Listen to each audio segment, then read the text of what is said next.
A prison in the United States holds an angry prisoner. The reason his eyes are full of murder is because his heart is full of hate. 6 months ago, Jason still had a happy family. His wife was beautiful and caring, and they looked at the future of their newborn child with expectations. But just as his wife was preparing dinner, masked bandits suddenly appeared. By the time Jason realized something was wrong, his wife was already dying. The cunning bandits sprayed LSD and fled the scene with arrogance. When Jason woke up, he found the murder weapon in his hand, and the police were coincidentally surrounding the place. This led to Jason being treated as his wife's murderer and sentenced to 50 years in prison. On Christmas night, Jason was sent to a private prison that was under 24-hour security to prevent escapes. The prison was built on the sea and had only one route in and out, as all of the prisoners were the most vicious felons with blood on their hands. This day, Jason wanted to have a quiet breakfast, but someone wanted to cause trouble. Not only did they spit on his dinner plate, but they also insulted his wife. The other person did not know they had messed with the wrong person this time. After the fight, Jason was brought before July, who controlled the entire prison and was an uncompromising dictator. In order to turn the inmates into assets, she orchestrated flying car races where death row inmates became drivers, racing modified cars to kill each other. If someone could win 5 races in a row, they would be pardoned and leave the prison. The track was littered with high-definition cameras, and the races were broadcast live to a global audience. In the previous race, a masked driver named Frank, with super strength, won 3 races in a row. However, in the 4th race, Frank suffered a mechanical failure and was mercilessly targeted by his opponents. Although he won the race, he died from serious injuries. July urgently blocked the news of Frank's death to avoid a drop in ratings. She desperately needed a strong prisoner to replace Frank and continue the competition. Jason was the perfect candidate for the job. Initially, Jason was reluctant, but Jula's offer was too good to refuse. Jason would be pardoned as long as he won the 5th race, pretending to be Frank. After the deal was struck, Jason came to the workshop in high spirits and met with the team coach and technician, Fatty. The race car was ready, with a high-powered engine that could explode with 850 horsepower. To avoid accidents, the car was also equipped with nitrogen acceleration, and the racing defense was strong with 2 cm steel plate bulletproof glass on the front and sides and 15 cm thick solid armor on the rear. The car was also equipped with smoke bombs and petrol bombs, and even 2 multi-barrel Gatling machine guns, making it a very strong performer. According to the coach, the flying car race was divided into 3 games. The first 2 games involved killing as many opponents as possible, and the 3rd game was to determine the real champion. Jason's main opponents were Chinese-American Green, Jim, former professional racing driver Colt, and Jake. July, in order to earn more money, would select hot and beautiful inmates from the women's prison to act as the racers' navigators. Jason's navigator, Keith, was even more powerful and had helped Frank many times to save the day.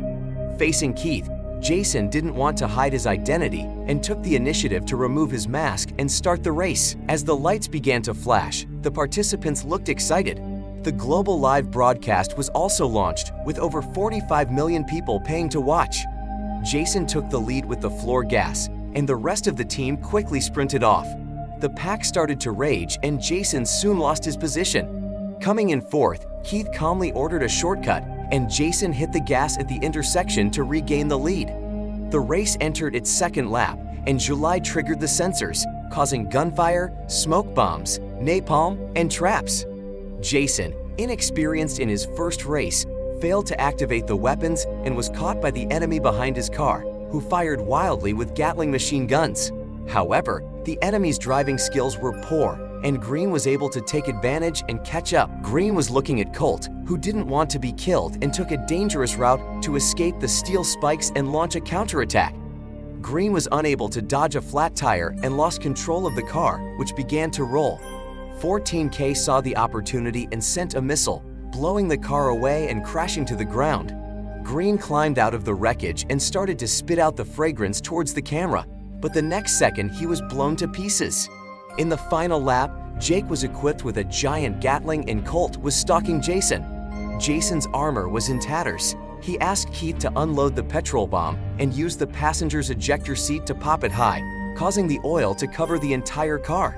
Before Colt could react, Case had already thrown in a cigarette lighter, and the car was instantly engulfed in flames. Jason occupied first place after a fierce struggle, but he was distracted by Jim's provocative gesture, which was the same as his wife's murderer. Jake took advantage of the situation and hit Jason hard, causing him to finish in sixth place.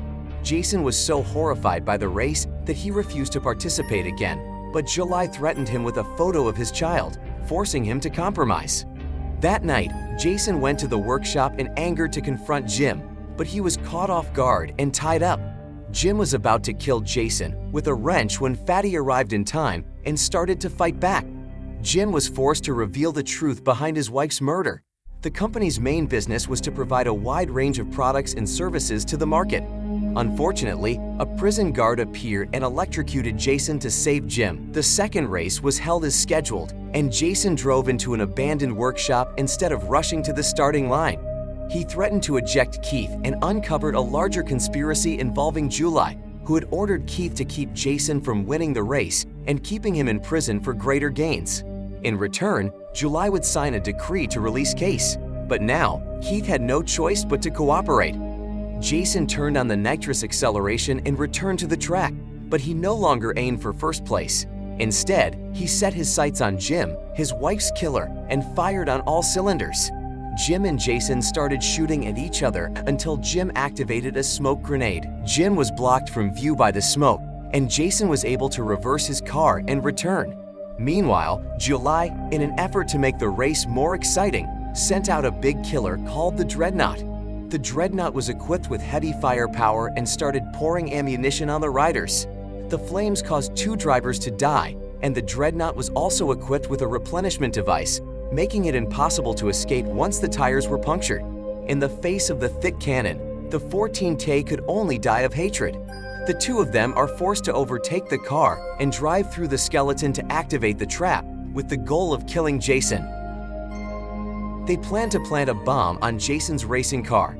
That night, Jason reaches out to Jake with a daring plan. The third race arrives and July will stop at nothing to prevent Jason from winning. She controls the sensor system and directs all resources to Jake, who uses the equipment to attack Jason and pierces his tail armor. Jason takes a risk by removing his shield, but Jake reacts quickly and fires a series of rockets, not at Jason's car, but at the prison wall to create an escape route. They then break out of prison together, but July discovers that they were acting and detonates the explosives in a fit of fury. The bomb has been defused, however, and Jason uses a spare fuel tank to stop the pursuing police cars. The helicopter gives chase, but Jason covers for Jake and lures it to the pier before jumping off the car. Keith, who has already been granted a release order, helps Jason and Jake rendezvous and escape by train. Meanwhile, July learns of Jason's capture and the ratings skyrocket. She opens a gift on the table and is surprised by its contents. 6 months later, Jason and Jake appear in Mexico and open an auto repair shop. Keith soon joins them, and Jason not only reunites with his children, but also gains new friends and love. This is the end of the movie, Death Race, a highly explosive action film featuring Jason Statham. If you're a fan of Jason, you won't want to miss this film. See you next time.